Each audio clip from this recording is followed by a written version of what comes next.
Medina की रियासत हमारे नबी सल्लल्लाहु अलैहि वसल्लम की सुन्नत थी। और क्या हुआ था वो रियासत में दुनिया की तारीख का सबसे बड़ा इनकलाब आया। ये समझने की बात है, मैं अब दीन के से हट के आपको बात कर रहा हूँ। मैं एज एक तारीख का तज्जिया नगार बात कर रहा हूँ। 625 जंग बदर, 313 लोग लड़ने वाले हैं। 625 636 11 साल के बाद यारमुख की जंग होती है। दुनिया की तारीख में, वर्ल्ड हिस्ट्री में लिखा हुआ है। 11 साल के बाद जो उस वक्त की सुपर पावर थी रोमन बैजेंटाइन एम्पायर, वो यारमुख में मुसलमानों के सामने घुटने टेक देती।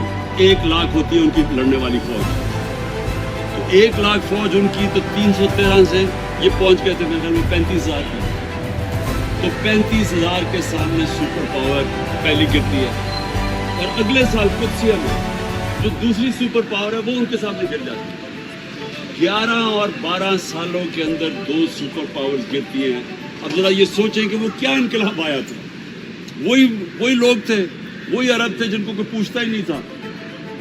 तो वो कैसे एक इतना बड़ा इनकलाब आया कि वो वर्ल्ड हिस्ट्री कहती है कि एकदम दुनिया की तारीख बदल गई। अगले 700 साल तक दुनिया की सुपर पावर बने रहे। तो ये मैं आपको सिर्फ इसलिए बता रहा हूँ कि उन्होंने सबसे पहला काम इंसानों को आज़ाद किया था। और आज़ादी सबसे पहली दी थी, ये जो आप कहते हैं ना बुत तोड़े थे।